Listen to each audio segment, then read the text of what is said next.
Bismillahirrahmanirrahim. Alhamdulillah hamdan katsiran tayyiban mubarakan fih kama yuhibbu rabbuna wa yarda. Asyhadu an la ilaha illallah wahdahu la syarikalah wa asyhadu anna Muhammadan abduhu wa rasuluh. Allahumma salli wa sallim wa barik wa an'im ala sayyidina Muhammadin wa ala alihi wa sahbihi ajma'in. Ya ayyuhalladzina amanu taqullaha haqqa tuqatih wa la tamutunna illa wa antum muslimun. Amma ba'd. Seseriku dirahmati Allah Subhanahu wa taala, baik yang hadir di Masjid Al-Irsyad ini ataupun para pendengar. Alhamdulillah, satu hal yang membahagiakan ketika kita kumpul bersama di rumah Allah, yatluna kitaballah wa yatadarasuna, membaca ayat-ayat Allah dan bersama-sama kita belajar bersama-sama. Mudah-mudahan kita mendapatkan kalimat berikutnya, karena janji berikutnya adalah Nabi SAW menyampaikan illa nazalat fihimus sakinah wa hafathumur rahmah wa dzakarallaha fi man indah, akan turun ketenangan, rahmat, malaikat menaungi, bahkan Allah akan menyebut-nyebut kita di sisinya. Hadirin dirahmati Allah Subhanahu wa taala, tema pembahasan kita hari ini adalah tentang Nabiullah Yusuf alaihissalam yang dituturkan lengkap berurut dari awal, dari kecil sampai akhir, sampai berakhir, bahkan hampir berakhirnya kehidupan Nabi Yusuf alaihissalam. Jadi ini adalah kisah yang dituturkan, totalnya ada 111 ayat, dan itu menuturkan tentang kisah satu orang manusia yang sangat mulia. Tentu waktu kita sangat tidak cukup untuk bicara tentang kebesaran surat ini dengan seluruh pelajaran yang sangat amat bermanfaat bagi kita semuanya. Sebelum saya memasuki ayat-ayatnya, kita akan selami bersama-sama mengambil mutiara hikmahnya. Akhir surat Yusuf, Allah Subhanahu wa taala berfirman, a'udzubillahi minasyaitonir rajim, laqad kana fi qasasihim ibrah liulil albab ma kana haditsan yuftara walakin tasdiqal ladzi baina yadayhi wa tafsila kulli syai' wa hudaw wa rahmah liqaumi yu'minun. Sungguh pada kisah-kisah mereka terdapat ibrah, pelajaran bagi siapapun yang punya akal, mau memainkan akalnya, mau menggunakan nikmat akalnya. Ini bukan perkataan yang dibuat-buat, bukan perkataan yang diada-ada, bukan fiktif. Tapi ini untuk mengimani sesuatu yang telah lewat, menjelaskan dengan detail segala sesuatu sebagai petunjuk dan rahmat, kasih sayang dari Allah untuk orang-orang yang beriman. Saya ingin ayat ini, ayat penutup ini saya letakkan di depan. Ini menutup ayat, karena memang karakter ayat ini adalah bertutur dari awal sampai akhir. Baru kemudian di akhir Allah menyampaikan, ambil pelajarannya, karena di kisah-kisah mereka ada pelajaran. Dan Bapak Ibu dirahmati Allah, masalah di kita hari ini adalah bahwa kisah sejarah itu, yang pertama, kita senang dengan kisah fiktif, itu masalah besar di semua, hatta sampai di tayangan anak-anak kita. Padahal Quran mengajari kita makana haditsa yuftara. Ini bukan perkataan yang diada-ada, ini bukan kisah fiktif. Tidak ada kisah fiktif dalam Al-Quranul Karim. Nabi SAW tidak pernah berkisah fiktif. Sementara kita sangat senang dengan legenda dan dongeng. Ditambah lagi dengan tayangan anak-anak kita yang sangat bermasalah itu, yang tidak jelas sumbernya. Bagaimana orang bisa tiba-tiba berubah jadi robot, nah itu masalahnya, Pak. Tidak ada yang logis, tak ada yang logis. Bahkan akhirnya anak-anak kita diajari hal yang jauh dari logika. Kalau ada kancil dialog sama harimau, ada dialog indahnya antar mereka berdua, itu anak cerdas akan bertanya, Pak, apa sempat itu dialog? Apa nggak dimakan itu kancil sama macannya? Itu anak cerdas. Tapi kalau anak yang dibodoh-bodohin, nanti jadi bodoh beneran, Pak. Jadi bodoh beneran. Karenanya Quran mengajarkan kita bukan dongeng, tetapi sejarah, kisah. Masalah di kita itu satu. Yang kedua, masalah kita hilangnya ibrah. Apa ibrah? Kata ibr, ain ba ra dalam bahasa Arab itu artinya nyebrang, Pak. Menyeberang. Ma'bar itu artinya jembatan. Ya, jembatan atau jalan. Mengapa sejarah disebut sebagai jembatan atau tempat penyeberangan? Agar bersambung antara kita yang hidup hari ini di 2015 ini, Pak, dengan di zaman masa lalu, di tahun manapun, di abad manapun. Nabi Yusuf kapan hidupnya? Jauh sebelum Masehi, jauh sebelum Nabi Muhammad SAW.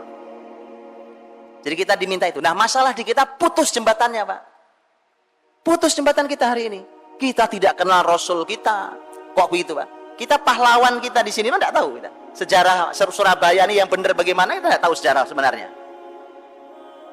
Mengoreksi sejarah Indonesia sampai sekarang tidak selesai, Pak. Hak selesai. Kenapa? Karena takut kalau Islam yang muncul, Pak. Karena sejarah negeri ini adalah sejarah Islam. Mau diapakan pun sejarah Islam. Karena ini perjuangan muslimin. Karena itulah maka putus jembatan kita. Begitu putus jembatan kita, putus sekian banyak kebaikan. Akhirnya begitu kita bicara sejarah, kita bicara tentang sesuatu yang membosankan. Seperti beliau sampaikan tadi, Pak. Membosankan, tidak menarik. Ditambah kalau belajar di sekolah atau di kampus, gurunya tidak menarik pula. Lengkap sudah penderitaan sejarah ini. Lengkap sudah, Pak. Saya bilang subhanallah. Coba untuk perhatikan. Saya tidak akan bicara panjang tentang sejarah karena itu bicara Nabi Yusuf hari ini. Ini muqaddimah. Bahwa kalau kita coba kita lihat, cukuplah datanya, cukuplah buktinya bahwa sejarah itu istimewa hanya dengan satu poin. Sepertiga kitab suci kita, Al-Quranul Karim, isinya adalah sejarah. Sepertiganya adalah sejarah. Artinya Allah ingin panduan kita, hidup kita itu sepertiganya sejarah. Sepertiga sejarah. Yang pernah membangun generasi luar biasa. 1000 tahun lebih, ini peradaban terpanjang yang pernah ada dimiliki oleh satu bangsa, satu agama. 1000 tahun lebih. Muslimin dengan semua kebesarannya itu, ternyata itu dibangun dengan konsep sepertiganya adalah sejarah. Tanyakan sekarang ke pendidikan di negeri ini, baik di sekolah ataupun di rumah atau di kampusnya, berapa persen sejarah untuk membangun anak-anaknya? Nyaris tidak ada. Nyaris tidak ada sejarah menjadi kurikulumnya. Makanya susah payah kita membangunnya, padahal Quran sudah mengajari, ajari, bimbing mereka dengan sejarah, mudah sekali mengarahkan anak-anak kita. Kita bersusah payah hari ini bicara karakter, tidak jelas tuh mau karakter apa sebenarnya, ya kan? Mau kemana arahnya, pakai apa, akhirnya salah jalan. Subhanallah, sepertiga Quran adalah sejarah, dan itu istimewanya, Pak. Karenanya kalau ada di antara antum yang kelak jadi menteri pendidikan, saya nitip, Pak. Wallahi, Pak, sepertiga panduan hidup kita adalah sejarah. Bagaimana ceritanya tiba-tiba dia tidak mendapatkan sebuah tempat yang cukup di anak-anak kita, untuk masyarakat setelah kita, untuk para pemimpin setelah kita. Hadirin dirahmati Allah Subhanahu wa taala. Dan surat Yusuf ini itu punya posisi yang istimewa. Setidaknya dari dua hal, Pak. Yang pertama adalah apa yang tadi sudah disampaikan tentang bahwa ini surat ini diturunkan Allah Subhanahu wa taala di tahun Amul Huzn. Tahun kesedihan. Tahun kesedihan itu tahun 10 kenabian. Jadi beliau Nabi Muhammad jadi nabi 10 tahun. Kemudian ada peristiwa yang membuat beliau sedih, bertumpuk-tumpuk peristiwanya.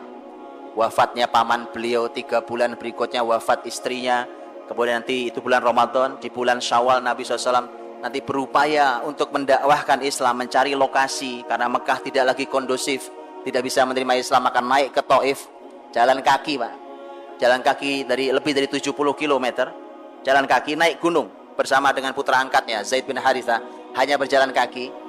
Boleh dicoba, kalau mau belajar sejarah tolong dicoba, Pak. Jalan kaki 70 kilo. Baik, yang kita bayangkan begitu sampai tempat kan minum air es yang dingin, ya kan? istirahat, tiduran, selonjoran. Itu kita bayangannya. Nabi sampai di Taif dilempari batu, Pak. Dilempari batu. Subhanallah. Masa itu kesedihan Nabi luar biasa. Kesedihan pamannya yang ternyata sampai akhir tidak mendapatkan hidayah, tidak mampu mengucap syahadatain. Istri tercinta yang luar biasa mendukung dakwah beliau, Khadijah radhiyallahu anha, meninggal. Nabi berdakwah di masyarakatnya dilempari sampai Allah melihat nabinya perlu untuk ditawari agar diazab masyarakat Taif. Tapi kelapangan hati Nabi sallallahu alaihi wasallam telah teruji. Inilah orang yang lapang. Nabi teladan kita itu orang yang lapang. Jadi kalau ada orang hatinya sempit, susah memaafkan, itu memang bukan umat Muhammad SAW. Umat Nabi Muhammad itu umat yang sangat lapang hatinya. Kalau bicara pemaafan, tanya Rasul SAW. Bayangkan, sudah jauh-jauh jalan dilempari. Malaikat 2 datang menawarkan, aku timpakan gunung sesuai dengan perintah Allah Subhanahu Wa Taala. Kalau kau izinkan Muhammad. Kata Nabi, tidak. Lah. Kata Nabi Muhammad SAW, innahum qaumul la ya'lamun wa arju an yakhruja min aslabihim man ya'budullaha wahdah. Kata Nabi, tidak. Mereka umat yang tidak tahu. Kalau tahu saya tidak begini. Kalau saya tahu saya Nabi, mereka tidak perlakukan saya dengan cara ini. Mereka tidak tahu. Justru saya berharap kelak lahir dari tulang sulbi mereka generasi yang beribadah pada Allah Subhanahu Wa Taala. Nabi tidak pernah patah harapan. Bapak ibunya tidak bisa diajari, anaknya diculik. Dalam tanda kutip diculik, ya. Anaknya diambil diajari Islam. Dan benar, Taif itu baru masuk Islam kurang lebih 12 tahun pasca peristiwa ini. Satu generasi, bukan? Anak-anak kalau lahir di Taif usia 0 waktu itu, maka mereka baru masuk Islam, anak itu sudah umur 12 tahun. Artinya inilah, maka benar kalimat Nabi SAW. Dan Taif kemudian masuk Islam nanti tahun 9 Hijriah. Hadirin dirahmati Allah. Di masa sedih itulah turun surat Yusuf. Karenanya seorang ulama besar tabi'in, Atha bin Abi Rabah rahimahullah ta'ala, beliau mengatakan bahwa orang kalau sedang sedih membaca surat Yusuf, maka akan hilang kesedihannya. Boleh dicoba nanti, Pak. Nanti silakan dicoba baca surat Yusuf, sedihnya hilang apa enggak gitu, ya. Kalau enggak, ya berarti kita emang enggak paham. Karena saya seorang ahli tafsir, Atha bin Abi Rabah mengatakan itu. Baik, Bapak Ibu dirahmati Allah Subhanahu wa taala. Allah Subhanahu wa taala, ini yang pertama, tentang Allah memberikan kepada nabinya di masa-masa sulit surat ini. Berarti ini surat memberikan jawaban terhadap kesulitan yang sedang menimpa Rasulnya, sekaligus kalau orang sedih berarti dihibur. Karenanya kalau ada orang sedih, bahkan Nabi Muhammad pun perlu hiburan. Dan ternyata untuk lihat, hiburan paling efektif itu ternyata sejarah, Pak. 111 ayat isinya sejarah satu orang, Nabi Yusuf alaihissalam. Untuk apa? Menghibur nabinya. Tentu di dalamnya banyak sekali pelajaran yang nanti jadi hikmahnya.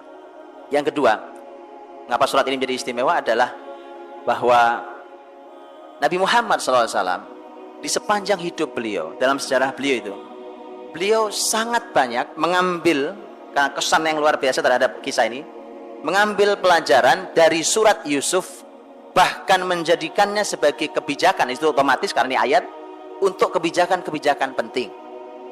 Saya berikan contoh. Pak. Nabi SAW ketika beliau sakit beliau menjelang meninggal itu, kan Nabi SAW berkata pada istri beliau, Mur Aba Bakar Falia Umman Nas, tolong perintahkan Abu Bakar untuk menggantikan saya mengimami masyarakat. Nabi sudah tidak kuat keluar dari rumahnya karena sakit. Tapi waktu itu putrinya Abu Bakar radhiyallahu anha, yaitu istri Nabi Aisyah radhiyallahu anha, menyampaikan, Abu Bakar jangan menjadi imam ya Rasulullah.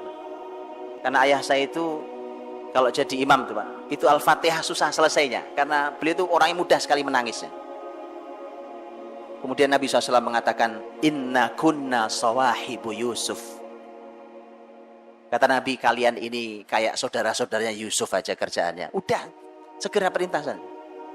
Ya, Nabi mengatakan, kamu ini kayak saudara-saudaranya Yusuf aja. Dalam hal yang lebih penting dari itu, lebih besar daripada itu adalah ketika Rasulullah Shallallahu Alaihi Wasallam diberikan anugerah Allah Subhanahu Wa Taala fatham mubina, inna fatahna laka fatham mubina. Kemenangan besar Nabi SAW adalah Fathu Makkah tahun 8 Hijriah, ketika Nabi SAW berhasil membuka Mekah, membersihkan dari kemusyrikan masyarakat yang mendapat hidayah. Begitu mendapatkan hidayah, antum sudah bisa bayangkan peristiwanya, bisa digambarkan, silakan dibayangkan.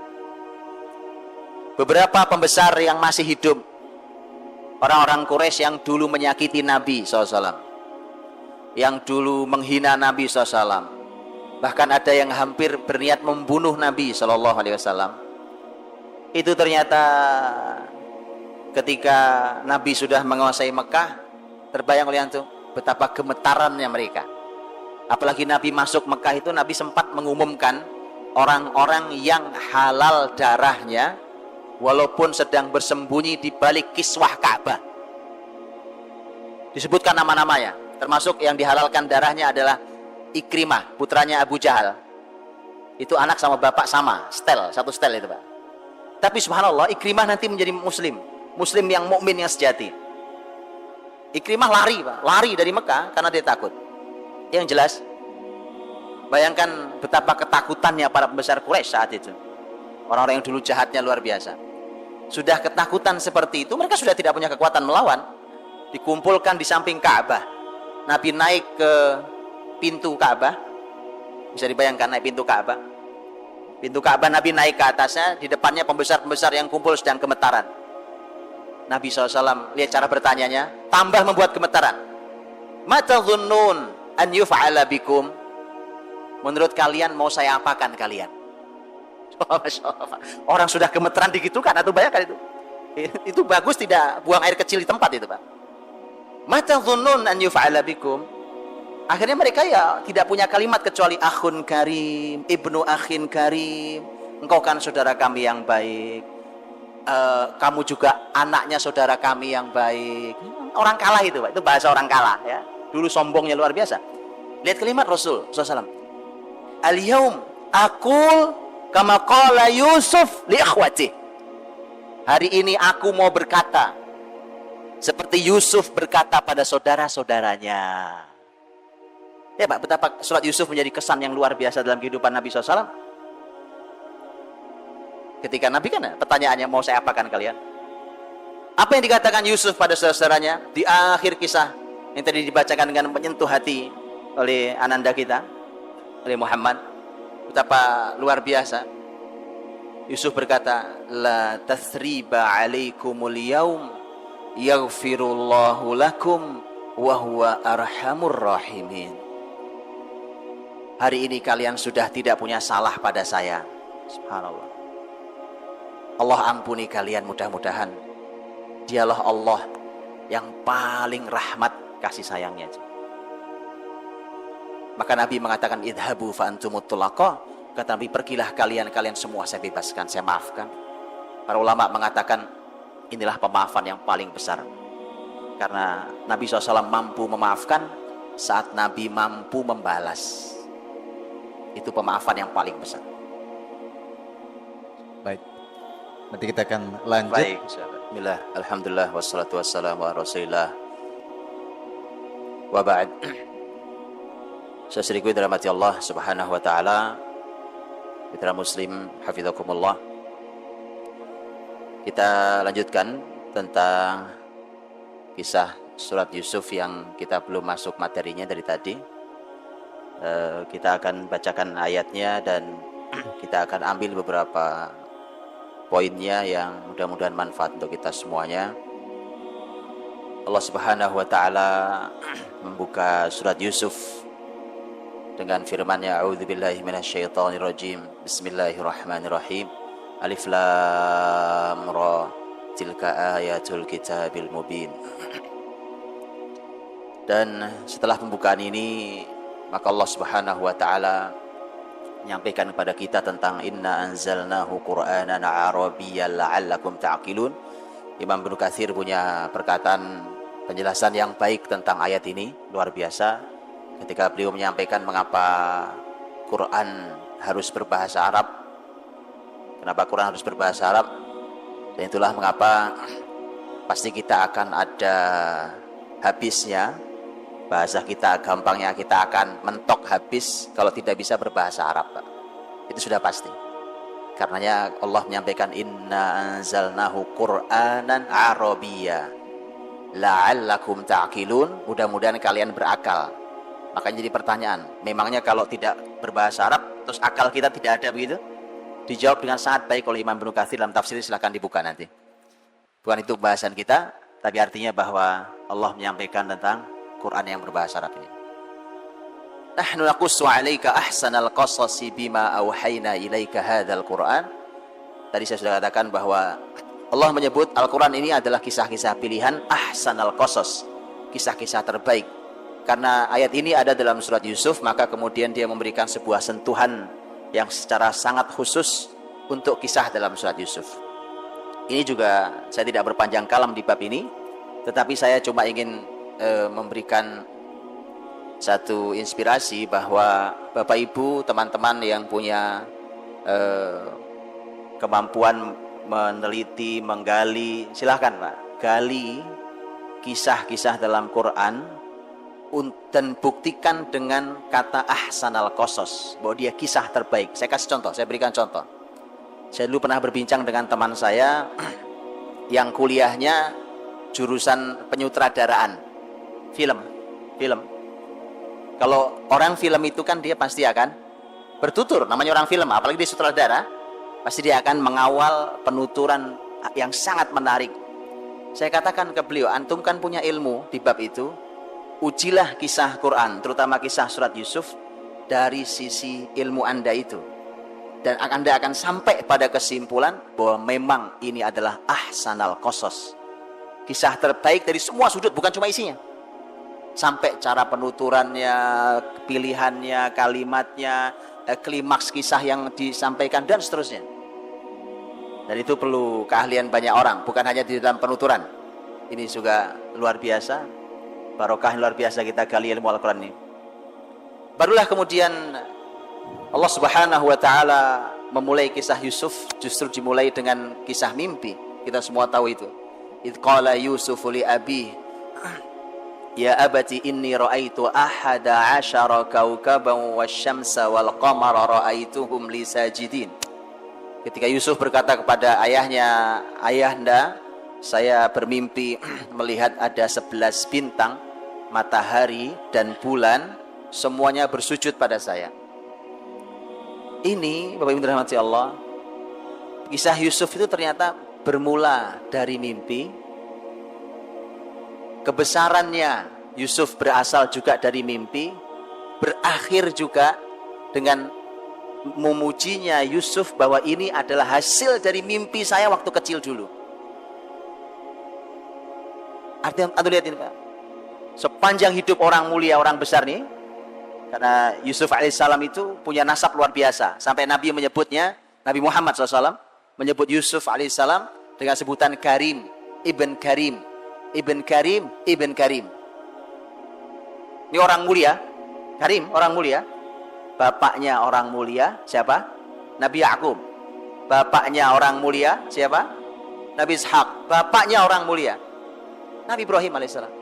Ini orang tidak sembarang, Yusuf alaihissalam. Karena itulah maka ini kisah besar. Ternyata kisah sebesar Yusuf alaihissalam itu ternyata bermula dari mimpi, Pak. Dan subhanallah, Islam ini punya aturan syariat tentang mimpi. Cuma memang kita nyaris tidak pernah mendapatkan pelajarannya, betul ya? Nyaris kita tidak pernah mendapatkan kajian ustadz di masjid manapun tentang mimpi. Padahal kalau Bapak Ibu, bukan cuma zaman dahulu, zaman hari ini di negara-negara Timur Tengah itu mereka ada pakar-pakar mimpi, Pak. Tapi bukan dukun kayak di Indonesia. Di sini dukun, Pak. Nanya orang, apalagi kalau lewat SMS itu, ketik reks pasti mimpi. Nah, itu jelas dukun. Dijamin kalau itu, Pak. Itu orang main-main dan bahaya. Padahal dalam Islam punya syariat tentang mimpi itu. Tentu juga, Masya Allah, silakan dipelajari ya. Kita tidak cukup waktu untuk itu. Saya cuma kasih mukaddimah ringan.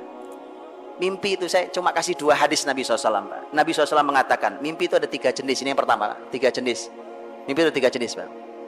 Nanti silahkan kalau mimpi nanti malam silahkan ya, dianalisa mimpinya. Ini syariat, ini syariat ini syariat. Yang pertama kata Nabi SAW, mimpi itu disebut sebagai mimpi yang dia mimpi yang tidak, yang disebut dengan hadithun nafs. Hadithun nafs, ar-rajul yukallimu nafsah. Hadithun nafs itu artinya cuma keinginan jiwa, Pak. Dengan jiwa, umpamanya begini, dari tadi siang kok Anda karena panas sekali Surabaya ini, kemudian pengen minum es, Pak. Nggak keturutan. Malam mimpi minum es, nah, itu cuma pengen, kalau itu tuh nggak ada tawilnya. Atau Anda pengen sekali jadi pejabat, terus tiba-tiba mimpi jadi pejabat, itu nggak ada artinya juga. Karena memang Anda pengen banget itu jadi pejabat ya. Itu hadithun nafs, cuma ungkapan jiwa orang yang terpendam, terbawa dalam mimpi. Yang kedua yang juga tidak ada artinya adalah mimpi yang menyedihkan dan menakutkan. Itu mimpi dari setan. Karena setan itu sampai anak cucu Adam tidur saja itu diganggu, Pak. Jadi mimpi itu tidak mimpi yang dari setan itu pasti menyedihkan. Jadi kalau Anda mimpi sedih, begitu bangun kok sedih, atau takut, khawatir, takut, itu dari setan, itu tidak ada artinya. Tidak ada artinya. Bahkan Nabi mengatakan lam tadurruhu syai'. Mimpi itu tidak akan membahayakan Anda sama sekali, asal ada asalnya. Asal Anda melakukan apa yang diajarkan Nabi. Mimpi itu kalau buruk Nabi memberikan panduan. Umpamanya kalau Anda terbangun malam hari karena ketakutan, mimpi karena gara-gara mimpi, maka Nabi meminta agar kita mengucap ta'awudz, a'udzubillahi minasyaitonirrajim. Kemudian kita diminta untuk meniup ke kiri 3 kali. Yanfus an yasarihi thalathan. Jadi meniup 3 kali.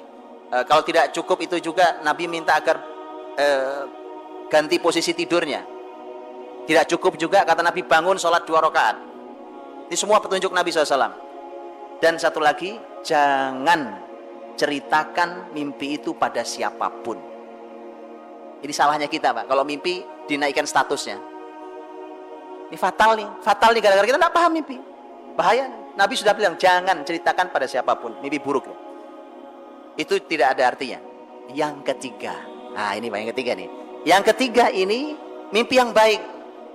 Bukan ungkapan jiwa, bukan menyedihkan dan menakutkan, mimpi yang baik. Yang ini ada artinya. Ini yang oleh Nabi disebut. Kata Nabi SAW, lam yabqa minan nubuwah illal mubasyirat. Tidak ada yang tersisa dari kenabian ini. Begitu Rasul wafat kan sudah tidak ada kenabian lagi. Tidak ada yang tersisa kecuali al-mubasyirat. Mubasyirat artinya kabar gembira. Qalu wamal mubasyirat ya Rasulullah. Para sahabat bertanya, apa itu mubasyirat ya Rasulullah? Apa itu kabar gembira itu? Nabi mengatakan mimpinya orang beriman. Ar-ru'ya as-salihah, mimpi yang baik. Mimpi yang baik. Itu satu. Dan yang kedua yang ingin saya sampaikan, Bapak Ibu rahmati Allah, Nabi SAW bersabda dalam hadis yang sahih, bahkan diriwayatkan dalam Sahih Bukhari Muslim.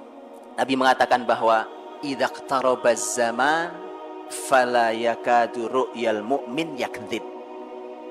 Kalau zaman sudah makin dekat dengan kiamat, maka mimpi orang beriman nyaris tidak pernah salah.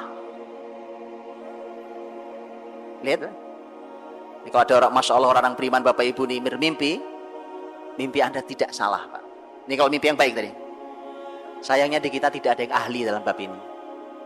Harusnya ada yang ahli, Pak.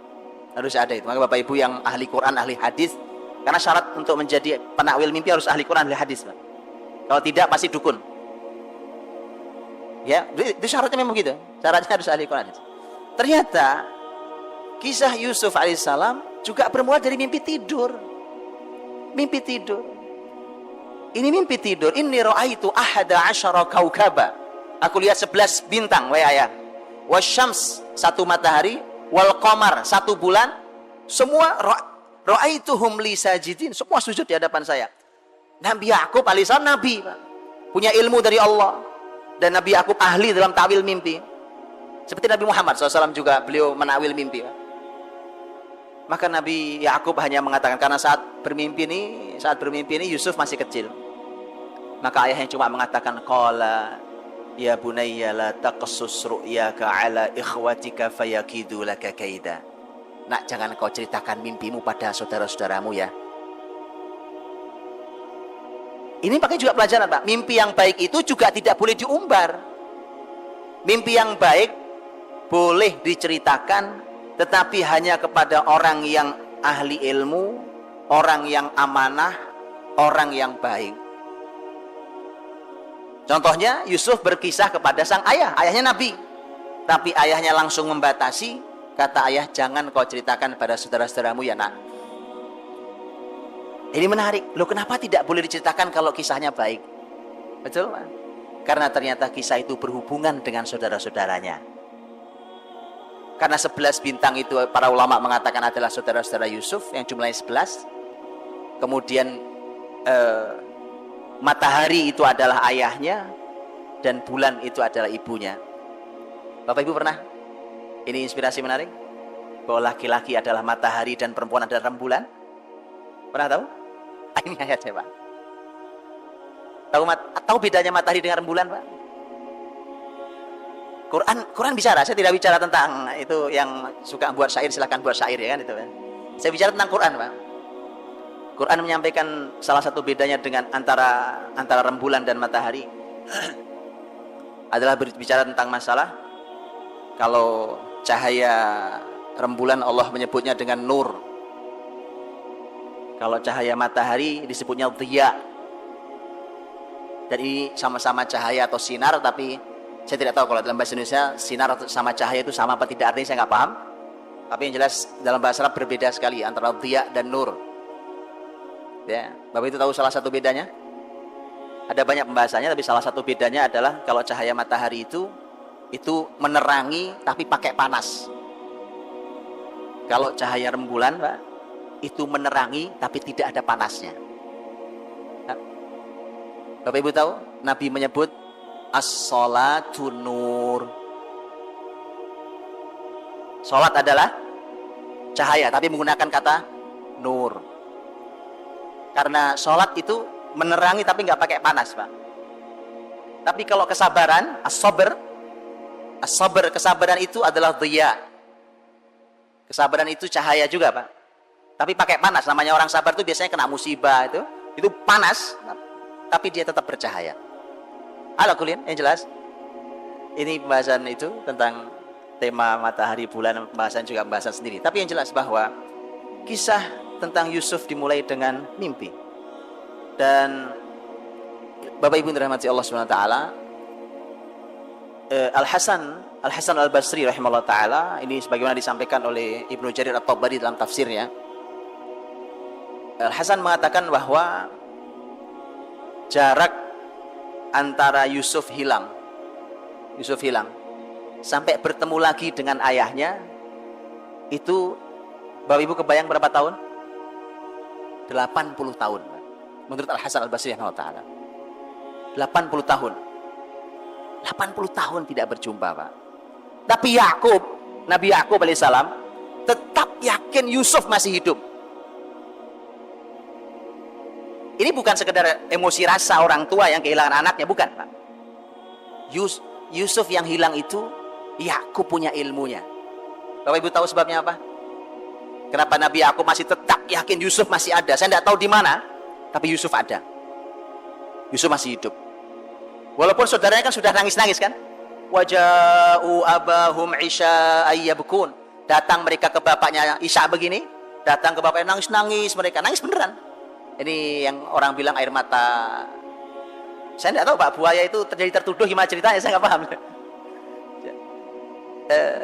Datang Isya mereka setelah berbohong, Yusuf tidak mati, tidak meninggal, dinyatakan meninggal oleh mereka. Dan untuk menghadirkan bukti datangkan bajunya, ya kan? Datangkan bajunya. Wajah ala qamisihi bidamin kadzib. Bahkan bajunya dikasih darah, dilumuri darah untuk membuktikan benar Yusuf meninggal dimakan serigala. Inna dhahabna nastabiqu wa tarakna Yusuf 'inda mata'ina fa'akalahu dzib. Kami tadi main ya, sambil nangis-nangis di mereka, kami tadi main, kemudian Yusuf dimakan serigala. Ya, seterusnya. Nabi Yusuf lihat kalimatnya, Pak. Qala bal sawwalat lakum anfusukum amra fasabrun jamil. Wallahul musta'anu ala ma tasifun. Kata Nabi Yakub sederhana, Pak. ini cuma sesuatu yang kalian anggap baik dalam jiwa kalian. Kalimatnya simpel sekali, penuh makna, ya kan? Nabi Yakub juga tidak bisa berkata, tidak mau mengatakan bohong, kan? Nabi Yakub mengatakan ini cuma sesuatu yang kalian lakukan karena didorong oleh jiwa kalian, menurut kalian benar itu yang kalian lakukan itu. Fasabrun jamil, kalau saya akan tetap sabar, saya mah sabar saja. Sabrun jamil, wallahul musta'anu ala ma tasifun, minta tolongnya kepada Allah atas semua yang kalian sampaikan ini. Anaknya nggak paham kalimat ini, Pak. Dia pikir ini aman sudah. Dia tidak, subhanallah, Pak. Ini juga pelajaran, ya. Kadang-kadang ini nabi, Pak. Ini anak nabi. Kadang-kadang anak nabi lupa kalau bapaknya nabi, Pak. Hati-hati jadi ustaz, Pak. Jangan sampai lupa bapaknya ustaz, Pak. Bapaknya masya Allah ahli ilmu, orang soleh, kan? Jangan sampai anaknya tidak sama kayak bapaknya, Pak. Dia lupa kalau bapaknya nabi, bapaknya terima wahyu dari Allah SWT, bapaknya orang cerdas diberi ilmu Allah. Baik, apa yang membuat Nabi Yakub tetap yakin Yusuf masih hidup padahal sudah berpisah 80 tahun? Mimpi. Bukankah Yusuf di usia kecilnya sebelum hilang bermimpi? Betul? Sampai Yusuf hilang, mimpi itu belum terbukti. Dan mimpi itu pasti terbukti, kata Yakub. Begitu. Makanya ini pasti nggak benar. Pasti tidak benar. Hati-hati, Pak, ya. Bohong mudah dibongkar dengan cara yang oleh ahli yang sangat sederhana, ya kan? Jadi, jangan bohong, Pak. Jangan aja. Maka Nabi SAW mengatakan al-mu'min la yakdzib. Kata Nabi, orang beriman tidak pernah bohong. Berbuat dosa, ya mungkin. Ya, orang khilaf apa berbuat dosa, tapi bohong tidak. Bohong tidak, Pak. Jadi karena mimpi itu. Dan mimpi itulah yang kemudian nanti mengantarkan Yusuf. Karena lihat Al-Quranul Karim, ketika Quran mengatakan ketika Yusuf diambil, dibeli, wa qala alladzi ishtarahu min misri imraatihi akrimi mathwah, ketika Yusuf ditemu itu kan dibeli sama Aziz Misr. Aziz Misr. Nanti di sini ada beberapa kalimat, Pak. Ada Aziz, ada Malik. Ini beda. Kalau Aziz itu salah satu penguasa, kalau Malik itu raja Mesir. Ini salah satu penguasa Mesir. Disebutkan dalam tafsir, Aziz ini posisinya adalah memang bagian ke ekonomi, Pak. Jadi ini memang kurang lebih menteri ekonomi lah, Pak. Kurang lebih, Pak. Ini raja, ada Malik raja. Ini juga dahsyat, Pak. Sebelum saya lanjutkan kisah, mumpung saya ingat kata Malik, Pak. Ini mukjizat Quran. Dan bukti bahwa Quran ini cara menggali kisahnya Bapak Ibu tidak sama dengan buku sejarah. Kalau buku sejarah itu kalimatnya yang nyusun ahli sejarah. Baik, dan tidak mukjizat kalimatnya. Kalau Quran itu mukjizat kalimatnya. Makanya Quran itu, ini mukjizat kalimat, mukjizat Quran. Kadang-kadang Allah ingin menunjukkan ilmu sangat penting, ilmu sangat besar hanya dibalik satu kata, kadang-kadang dibalik satu huruf. Itu Quran, Pak. Nah, kalau Bapak Ibu belum bisa menemukan itu, tolong belajar Quran lagi. Betulan, Pak. Ini tidak sulit. Nah, ini bukan harus ulama tafsir, enggak. Ini Muslim semua bisa. Muslim semua bisa asal mau belajar Qurannya. Bisa, Pak. Saya kasih contoh. Di Quran di surat Yusuf ini, Allah Subhanahu wa taala berfirman tentang kata raja. Wa qala al-malik. Al-malik artinya raja. Inni ara sab'a baqaratin simani yakuluhunna sab'un ijafu wa sab'a sumbulatin khudri wa ukhra yabisat. Kisah mimpinya. Jadi raja menceritakan mimpinya, aku melihat mimpi begini. Oke. Para ulama membahas mengapa Al-Qur'an menyebutnya dengan sebutan Al-Malik, raja. Bukankah yang sedang dibicarakan adalah penguasa Mesir? Betul ya? Kalau penguasa tertinggi Mesir, apa nama gelarnya? Firaun. Firaun itu gelar. Kenapa di sini Malik? Dan Bapak Ibu perlu pahami, Bapak Ibu ketika membuka Injil yang sekarang, mereka menggunakan kata Firaun, bukan raja. Quran yang menggunakan kata raja, bukan Firaun. Lihat bedanya. Injil ini bukti bahwa itu kitab suci yang sudah diubah-ubah, Pak. Injil menyebutnya Firaun. Zaman Musa disebut juga Firaun. Quran membedakan. Quran bicara tentang Musa apa sebutannya? Firaun. Tapi bicara tentang Yusuf menyebutnya Raja Al-Malik. Para ulama membahas, Pak. Dan ternyata ini mukjizat. Ternyata ilmu pengetahuan hari ini membuktikan bahwa Yusuf ada di zaman ketika bukan Fir'aun pemimpinnya.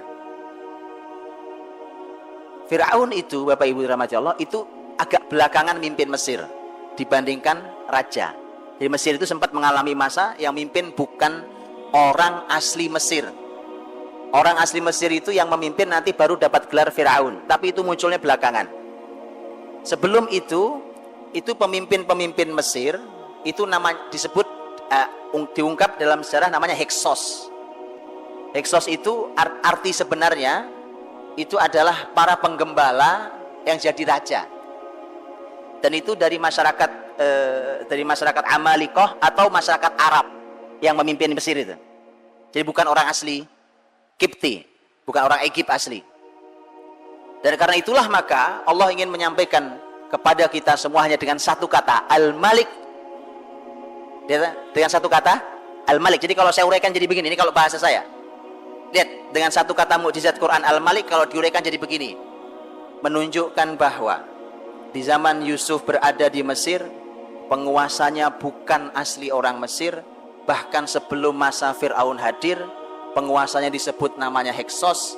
Hyksos itu artinya penggembala, penggembala yang memimpin. Itu ada yang mengatakan dari masyarakat Amalikoh, ada yang mengatakan dari masyarakat Arab. Jadi panjang banget kan?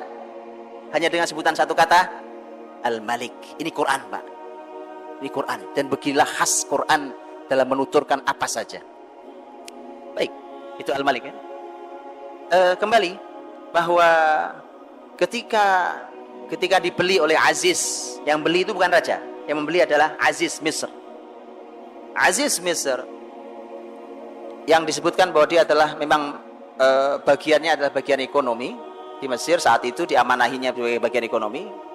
Itu yang membeli Yusuf, yang nanti Yusuf digoda sama istrinya. Nah itu digoda sama istrinya, dan ternyata diambillah jadi anak. Di ayat itu Allah berfirman, wa kadzalika makkanna li Yusufa fil ard wa linu'allimahu min ta'wilil ahadits. Begitulah kami teguhkan, kami kokohkan posisi Yusuf di muka bumi, dan kami ajarkan kepadanya takwil mimpi. Balik mimpi lagi kan? Ada dua kata, Pak. Yang pertama adalah untuk tamkin. Tamkin. Yusuf akan dibuat kokoh, orang besar, punya posisi besar, itu tamkin. Kuat sekali Yusuf. Padahal waktu dibeli ini posisinya masih budak. Lihat subhanallah. Allah sudah katakan, dia kelak jadi orang besar. Sekarang sih posisinya budak. Itu Bapak Ibu. Makanya orang itu tidak boleh hanya melihat apa yang terjadi hari ini.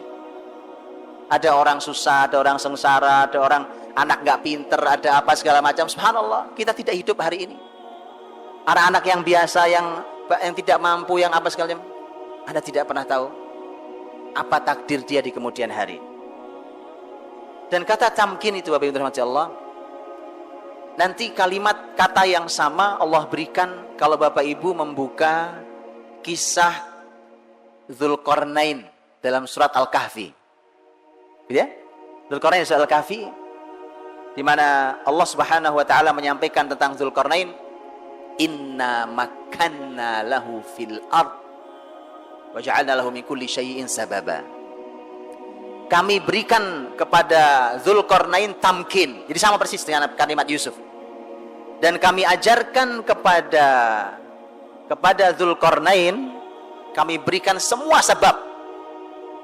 Semua sebab kami berikan. Artinya semua yang akan mengantarkan Dzulqarnain pada kebesarannya, Dzulqarnain semua punya. Yusuf alaihissalam, kalau dalam Yusuf, walinu'allimahu min ta'wilil ahadits. Kami ajarkan pada Yusuf takwil mimpi. Karena ternyata berawal dari takwil mimpilah Yusuf jadi tamkin, jadi orang besar itu.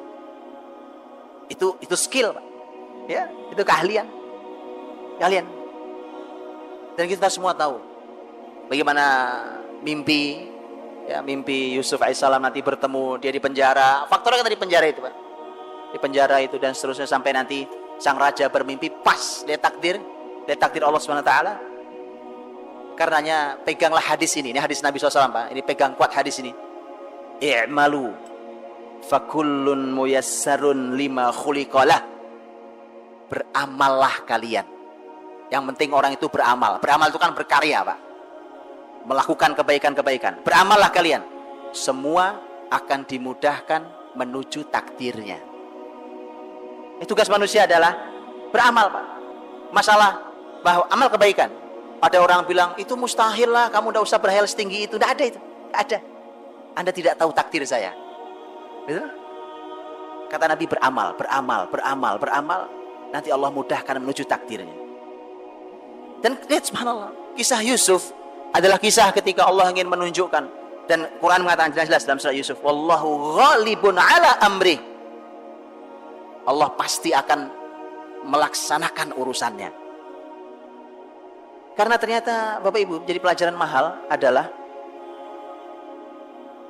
bukankah kalau diikuti perjalanan Yusuf dalam surat Yusuf itu isinya menyakitkan semua, betul Pak? Semua menyakitkan, Pak. Saudaranya iri, diiriin saudara itu tidak enak, Pak. Ya Allah, saudara-saudaranya iri kan. Sudah gitu ditipu sama saudaranya, diajak main ternyata dibuang ke sumur. Di sumur, ya Allah, di sumur, Pak. Alhamdulillah ada pedagang lewat, rombongan dagang lewat, diambil. Alhamdulillah ada harapan baik. Alhamdulillah diselamatkan orang. Kalau nggak bisa mati di dalam, diselamatkan orang. Dijual, Pak, jadi budak. Subhanallah ya. Jadi masalah muncul masalah. Dari masalah datang masalah berikutnya. Yusuf alaihissalam. Begitu sampai budak, dijual, dibeli sama orang istana. Orang kaya raya, orang terhormat di Mesir. Alhamdulillah nyaman. Dijadikan anak. Coba. Jadikan anak. Nyaman bukan? Ternyata kena fitnah. Digodain istrinya. Coba. Gara-gara itu masuk penjara. Subhanallah. Semuanya pahit, Pak. Hidup Yusuf dari depan pahit. Tapi Bapak Ibu, kalau tidak ada yang pahit, Yusuf tidak sampai ke Mesir. Betul? Padahal kebesaran Yusuf di mana? Di Mesir. Ambillah ini sebagai pelajaran mahal hari ini. Orang kalau hidupnya susah, masalah. Datang masalah, belum selesai muncul masalah berikutnya. Harapan sedikit mulai muncul, datang masalah berikutnya. Kenapa tidak kita mencoba memahami kisah Yusuf? Karena tadi Atha bin Abi Rabah rahimahullah mengatakan, kalau Anda baca Yusuf dalam keadaan sedih, selesai baca surah Yusuf Anda bahagia. Silakan itu, Pak. Ambil itu pelajarannya. Anggaplah semua kesulitan ini, semua masalah kita ini, harga yang harus kita bayar hari ini untuk kebesaran yang kita tidak tahu di mana kebesaran itu nantinya. Baik. Jadi hilang sedihnya kan? Alhamdulillah. Enggak apa-apa ya Allah. Aku tahu di balik ini ada kebesaranku. Wah gitu. Tak apa ya Allah. Kalau memang ini bayarannya, ini harganya, aku bayar ya Allah. Bismillah ya kan, sabar. Karena Nabi aku mengatakan fasabrun jamil. Kasus kisah Yusuf, yang sedih bukan cuma Yusuf, Pak. Bapaknya sedih.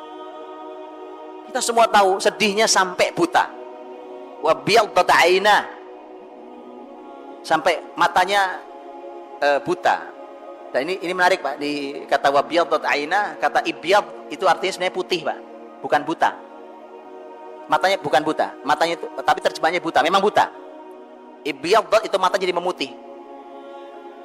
Karenanya, subhanallah, saya pernah baca penelitian, wallahu alam, saya pernah baca penelitian seorang profesor kimia dari Mesir, Profesor Dr. Abdul Basit As-Sayyid, seingat saya, Abdul Basit As-Sayyid. Beliau mengatakan bahwa ternyata memang kisah butanya Yakub alaihissalam itu menjadi inspirasi besar untuk beliau meneliti. Ternyata memang kuncinya mengapa sampai buta itu, dan oleh beliau katakan itu katarak, kata beliau, di katarak. itu berawal dari kesedihan yang luar biasa. Karena wabiyaddat aina minal huzni wa huwa kadhim.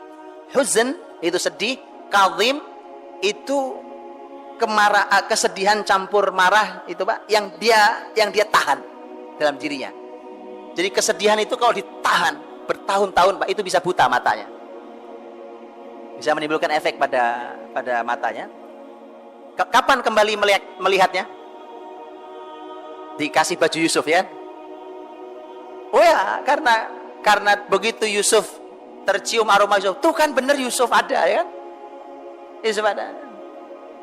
Kan kalau baju baru dicuci, Bapak Ibu, kalau baju baru dicuci, baju saya, baju beliau, baju Bapak Ibu sama aromanya, wangi.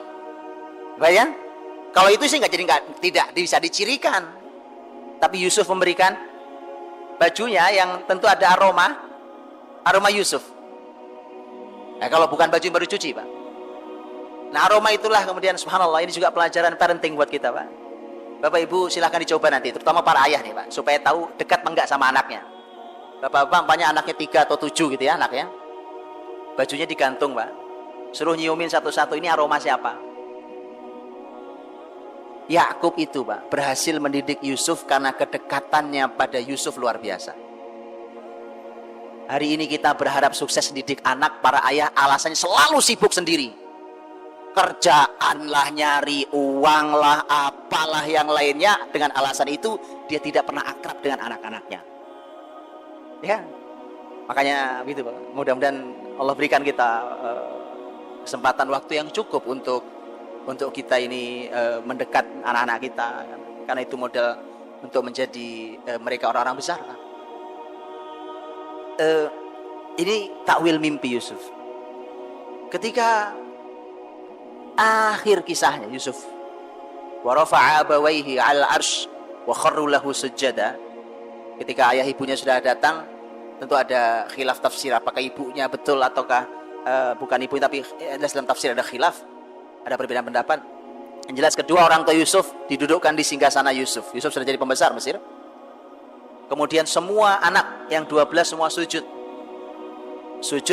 Di situ para ulama tafsir mengatakan ini syariat yang sudah dihapus. Ya, sudah dihapus. Dulu penghormatan paling mulia buat orang tua adalah sujud. Dulu. Sujud sempurna kayak kita sholat, itu sudah tidak boleh lagi. Ya, birrul walidain ada syariat dalam Islam di ajaran Nabi Muhammad SAW. Ini dulu zaman Nabi Yakub, begitu penghormatan tinggi pada orang tuanya, dan Yusuf berkata, salah satu kalimat Yusuf, hadza ta'wilu ru'yaya min qabl. Ayah, inilah tafsir mimpiku yang dulu. Subhanallah Pak, lihat tuh. Jadi kisah ini cuma dari ujung ke ujung mimpi aja Pak isinya ini. Mimpi Pak. Mimpi tidur ya. Allah buktikan betul. Ini tafsir mimpi yang dulu ya. Baik, Bapak yang dirahmati Allah SWT.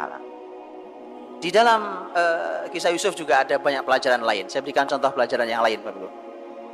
Karena kisah ini berhubungan sangat erat juga dengan tema kekeluargaan, tema keluarga. Karena awalnya kan sebenarnya bahwa Yusuf kenapa sampai dibuang, itu kan faktornya karena saudara-saudaranya iri pada Yusuf dan saudaranya Yusuf, adiknya Bunyamin. Mereka mengatakan bahwa la Yusufu wa akhuhu ahabbu ila abina minna wa nahnu usbah. Yusuf ini, jadi saudara-saudaranya yang 10 orang itu rapat Pak. Di rapat kok ya jelek ya. Jadi memang ada rapat jelek itu memang ya. Ini rapat Pak. Yusuf ini kata mereka dan saudaranya Bunyamin itu kok lebih dicintai ya sama ayah kita. Padahal kita ini kan jumlahnya lebih banyak. Jadi berdua, kita 10. Kenapa Yusuf lebih dicintai? Ini ada beberapa pelajaran yang disampaikan para ulama, Pak. Bapak Ibu dirahmati Allah SWT. Lihatlah orang, kebanyakan tuh suka melihat kuantitas tidak kualitas, Pak. Ini 10, ini cuma 2. Gitu. Mereka menganggap yang 10 ini mestinya harus lebih diperhatikan. Padahal Yakub punya tolak ukur kualitas. Betul kan? Dari 12 siapa jadi nabi? Yusuf saja. Maka pasti dia punya kualitas sejak kecil. Terlihat kualitas itu.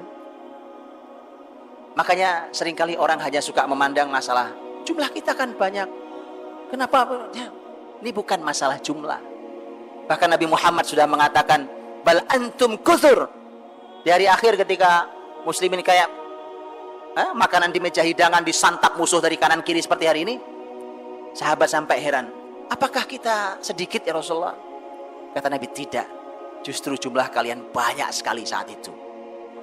Ini bukan masalah jumlah, ini masalah kualitas orang. Dan kita diajari dalam sejarah Nabi Muhammad, Bapak Ibu dirahmati Allah, kita diajari bahwa dalam sejarah Nabi Muhammad SAW nggak perlu banyak orang Pak untuk membuka sebuah kota, ya kan? Modal Nabi di Mekah mengawalinya hanya dengan beberapa orang. Hanya ada Nabi Muhammad yang masuk Islam, istrinya Khadijah, anak-anaknya, kemudian anak angkatnya Zaid bin Haritha, teman paling akrabnya Abu Bakar, kemudian sepupunya yang diasuhnya yaitu Ali bin Abi Thalib. Modalnya cuma itu. Ternyata di Madinah modal Nabi membuka Madinah sampai nanti Madinah menjadi pusat peradaban Islam juga cuma dengan 6 orang. 6 orang pertama yang masuk Islam yang mereka bergerak. 6 orang. Yang setahun berikutnya muncul Bayat Aqabah 1. Artinya bahwa kita diajari dalam syariat memang jumlah itu buat muslimin biasa saja. Jumlah penting. Tapi jumlah itu bukan segala-galanya buat muslimin, Pak. Ini masalah kualitas. Banyak, tapi tidak berkualitas. Baik. Nah, Bapak Ibu dirahmati Allah SWT. Tapi ada pelajaran berikutnya yang penting adalah inilah ketika mereka salah memahami, Pak, maka berbahaya ketika di antara anak-anak kita muncul rasa tidak diperlakukan dengan sama. Itu bahaya. Dan Bapak Ibu lihat, begitu mereka sudah di rapat itu, mereka melontarkan permasalahan rapatnya bahwa yang sedang kita bahas adalah Yusuf dan saudaranya yang lebih dicintai oleh ayah kita. Itu masalahnya. Bapak Ibu tahu usulan pertama? Usulan pertama di rapat itu apa?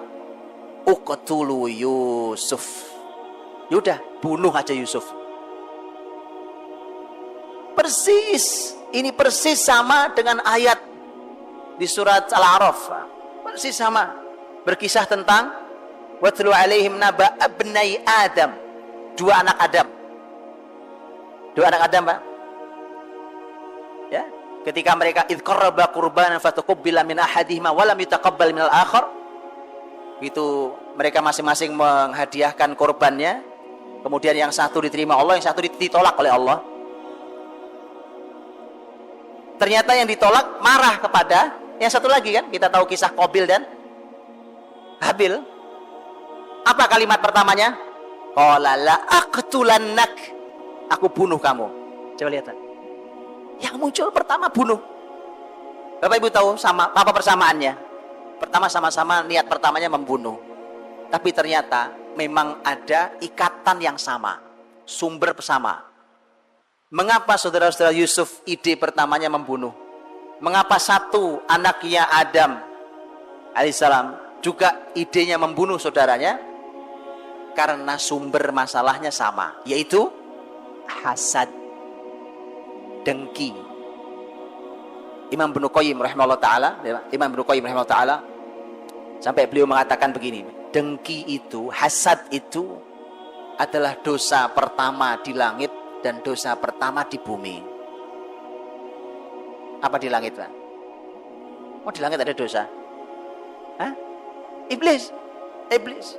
Dia dengki. Saya suruh sujud pada Adam.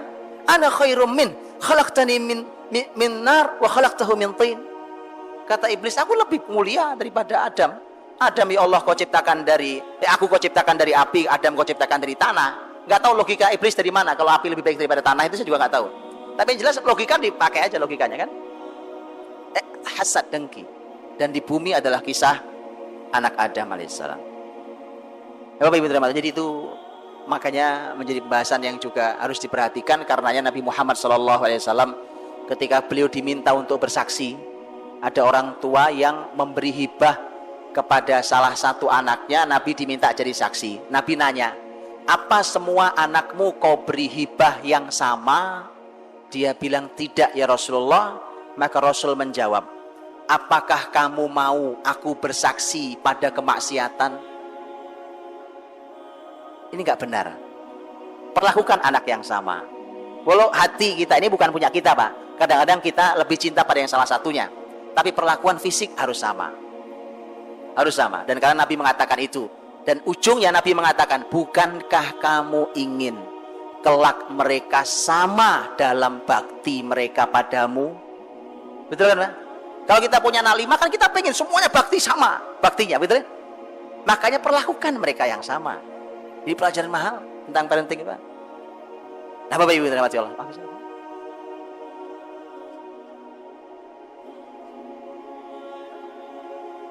Tapi dirahmati Allah SWT, itu menjadi pelajaran istimewa tentang berkeluarga, dan menjadi pelajaran berikutnya nanti tentang Masya Allah betapa penghormatannya juga sangat istimewa. Dan ketika kita melihat bagaimana kisah Yusuf alaihissalam, dan nanti Bapak Ibu bisa melihat juga ada poin-poin yang sangat penting ketika ini sebelum pindah ke beliau saya sampaikan ada satu kalimat bagus sekali, Pak.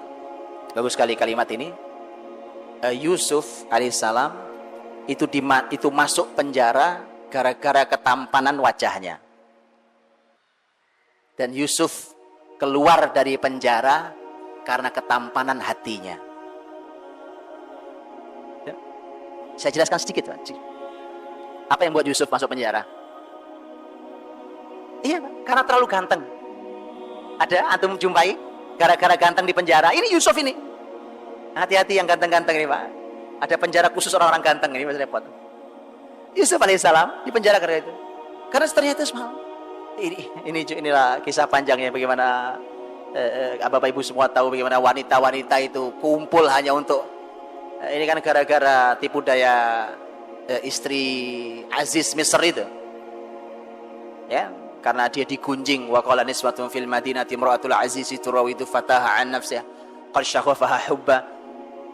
Jadi gunjingan. Jadi dari dulu itu ternyata, mohon maaf ibu-ibu, ini disampaikan Quran bukan untuk membuka aib tetapi untuk menjadi pelajaran. Dari dulu memang perempuan kalau ngumpul suka ghibah, Bu. Enggak, ini saya enggak, betul, bukan. Ini Bapak Ibu, ini memang ini ayat begitu. Wa qala niswatun fil madinah. Perempuan-perempuan di kota itu kumpul, itu membicarakan itu loh, istri penguasa kita masa godain pelayan laki-lakinya. Itu jadi omongan. Akhirnya namanya penguasa perempuan nggak mau kalah, Pak. Baik, diundang ke istana. Itu diundang ke istana, dikasih pisau sama buah itu kan dalam ayatnya. Sudah siap pisau buah, duduk ya dalam jamuan istana. Sang wanita berkata, wa qalati khruj alaihin. Yusuf keluar, Pak, jalan. Kebayang, Pak, kalau perempuan duduk di kanan kiri gitu, kira-kira kayak catwalk, Pak, jalan. Oh iya, ada jalan itu apa? Ukhruj alaihin. Yusuf keluar. Itu Yusuf keluar. Falamma ra'ainahu akbarnahu wa qatta'na aydiyahunna wa qulna hasya lillah ma hadza basyara in hadza illa malakun karim. Wanita-wanita itu begitu melihat Yusuf semua terkagum-kagum, ya kan? Kemudian setelah itu mereka mengatakan, ini sih bukan manusia, ini malaikat, ini tampan begini. Bapak Ibu tahu apa tujuan perempuan tadi itu, penguasa Mesir menghadirkan itu? Mereka ngirisi tangannya sampai gak kerasa itu kan. Jadi kalau Bapak Ibu merasa ganteng, belum ganteng, Pak, kalau belum jadi obat bius. Loh, itu ngiris sampai gak kerasa loh, Pak. Itu bius paling dahsyat itu, Pak. Ganteng, tampan sampai jadi. Makanya Nabi Muhammad mengatakan bahwa Yusuf syatral husn. Yusuf diberi separuh ketampanan itu kan. Yusuf alaihissalam itu. Dan ternyata memang ketika itulah maka sebenarnya perempuan itu ingin mengatakan begini pada perempuan lain. Ini perempuan-perempuan yang tadi ngirisi tangannya, dia cuma ingin berkata, kalian baru lihat sekali sudah ngirisi tangan. Aku loh tiap hari ngeliat dia. Betulan Pak, ini jadi sampai jadi siksaan tersendiri ketampanannya. Baik, dan itu ternyata itulah yang menyebabkan nanti Yusuf, karena akhirnya perempuan itu mendeklarasikan, sudah nggak ada malunya, mendeklarasikan bahwa saya akan penjara dia kalau dia tidak turuti kemauan saya. Udah terlanjur. Maka Yusuf berdoa, qala rabbis sijnu ahabbu ilayya mimma yad'unani ilaih. Ya Allah, penjara lebih aku cintai, lebih aku sukai daripada ajakan mereka. Subhanallah. Makanya Yusuf masuk penjara gara-gara ketampanan wajahnya. Tapi dia keluar dari penjara gara-gara ketampanan hatinya, karena berawal dari obrolan dia dengan dua orang pemuda yang di penjara itu, yang nanya tentang mimpinya dua-duanya. Yang satu pemberi minum raja, yang satu pemberi makan raja. Kisahnya panjang tapi yang jelas, dan itulah nanti yang menyebabkan sang raja tahu di penjara ternyata ada orang namanya Yusuf, ahli dalam takwil mimpi. Itu ilmu dia. Dan dua orang bertanya pada Yusuf itu bermula dari inna naraka minal muhsinin, kami melihatmu wahai Yusuf itu orang baik-baik, orang baik, hatinya baik. Dan karena itulah Yusuf dikeluarkan oleh Allah Subhanahu wa taala dari penjaranya. Wallahu a'lam bishawab.